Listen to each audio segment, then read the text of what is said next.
உலகெங்கிலும் உள்ள பாலிமர் தொலைக்காட்சி நேயர்களுக்கும் தீபாவளியை அகமகிழ்ச்சியோடு கொண்டாடி கொண்டிருக்கிற அன்பு உள்ளங்களுக்கும் மேடையில் வீற்றிருக்கிற நடுவர் பெருந்தகை அவர்களுக்கும் என் பணிவான வணக்கங்களை முதற்கண் சிரம் தாழ்த்தி தெரிவித்துக் கொள்கிறேன். சும்மா நடுவர் சொன்ன பெருந்தகை குறுந்தகைன்னு வயசாகிக்கிட்டே போகாதீங்க. நான் எவ்வளவு இளமையா இருக்கேன். நடுவர் அவர்களே, டெல்லி கணேஸ்வரிலே சொல்லலாம்ல, நடுவர் பெருந்தகை அவர்களே, பெருங்கிழார் அவர்களே, இப்படி ஏதாவது சொல்லி ஓச்சு போடுவாங்க. இளமையான நடுவர் அவர்களே, வெரி குட், உங்க கட்சி தான் ஜெயிக்குது அப்படின்னு நான் சொன்னா இப்பவே நெருக்கடிக்குள்ளாகி விடுவேன். அப்புறம் சொல்றேன். உறவுகள் நிம்மதியா நெருக்கடியா? நெருக்கடின்னு பேசுறதுக்காக நாங்கெல்லாம் 3 பேர் வந்திருக்கோம். நடுவர் அவர்களே, இந்த பழைய படம் நீங்க காட்டுவாங்க, கருப்பு வெள்ளை படம், பழைய படம், ஒரு 25 ரீல் 30 ரீல் கருப்பு வெள்ளை படம் நீங்க பார்த்திருப்பீங்க. நிறைய இப்பெல்லாம் போட்டுட்டு இருக்காங்க.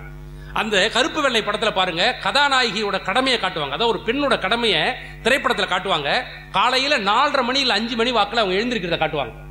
நல்ல பனிபடர்ந்த மேகத்தை காட்டுவாங்க. சூரிய ஒளி தென்னங்குத்துக்குள்ள உள்ள வரும். அழகான பனிபடர்ந்த மேகம், மெல்ல ஒளி உள்ள வரும். சேவல் கூவுற சத்தம், அழகான காலை பொழுதை காட்டுறாங்க, கேமராவில் காட்டுவாங்க. இந்த பெண் எழுந்து வருவாங்க. காலையில எழுந்து போய் குளிப்பாங்க. குளிச்சுட்டு வந்து ஈர துணிய, அந்த துணி ஈரமா கூந்தல் ஈரமா இல்லாம துணியை சுத்திக்கிட்டு இருப்பாங்க. வீட்டுல துளசி மாடம் இருக்கும். அந்த துளசி மாடத்தை சுத்தி வணங்குவாங்க, பார்த்திருப்பீங்க. அதுக்கப்புறம் வீட்டுக்குள்ள போவாங்க. கணவன் தூங்கிட்டு இருப்பாரு. அந்த பெட்ஷீட் எடுத்து அவர் காலை 2 தொட்டு கும்பிட்டுட்டு தாலி எடுத்து 2 கண்ணுலையும் ஒத்திக்கிட்டு தான் வேலையெல்லாம் ஆரம்பிப்பாங்க. நீங்க பாத்திருக்கீங்களா? எனக்கு கல்யாணம் ஆயுத 16 வருஷம் ஆகுது. அந்த கன்றாவை நான் ஒரு நாள் கூட பாத்துக்கிறேன். அது வேற ஒன்றும் இல்லை. நான் பேச நினைத்ததெல்லாம் நீ பேச வேண்டும், நீ பேச வேண்டும், நாளோடும் பொழுதோடும் உறவாட வேண்டும்னு பெண் பாடுறா. அதுக்கு சிவாஜி என்ன சொல்றாரு? அது ஆண்கள் தலையாட்டி பொம்மையா இருந்து ஆகணும். அது உண்மை. அதை போய் நினைச்சு வருத்தப்படாதீங்க. உண்மை லைஃபை வச்சு நெருக்கடின்னு எல்லாருக்கும் சொல்லாதீங்க. எல்லாரும் அப்படிதான் இருக்காங்க, வெளியில சொல்லாம இருக்காங்க.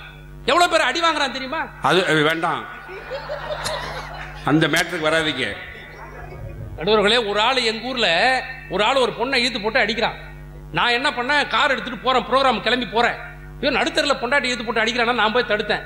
ஒரு நியாயம் இல்லையா? நானு டேய் எதுக்கு என் பொண்டாட்டி இழுத்து போட்டு அடிக்கிறா? யோ, என் பொண்டாட்டி நான் இழுத்து போட்டு அடிப்பேன் போயா அப்படின்னா, ஹேய் நீ உன் பொண்டாட்டி அடி, அது வீட்டுக்குள்ள வச்சு அடிக்கிறேன்டா, வாசல்ல வச்சு அடிக்கிற, நான் பொது இடத்துல கேப்பேன் தான்டா. இந்த பார், சும்மா வேலையை பார்த்துட்டு போயா, உன் வேலையை பார்த்துட்டு போயா. யோ, நீ அடிக்கிற, நான் கேப்பேன் தான்டா. இப்ப மட்டும் கேட்கறதுக்கு வந்துட்டே, நேற்று இழுத்து போட்டு உள்ள என்ன நெஞ்சு மேலே வச்சால, அப்ப எங்கேயா போன நீ? அவ்வளவு அடி உள்ள வாங்கியிருக்கான். நடுவர்களே, இது எல்லா வீட்டிலும் நடக்குது, வெளியில சொல்லாம இருக்கான்.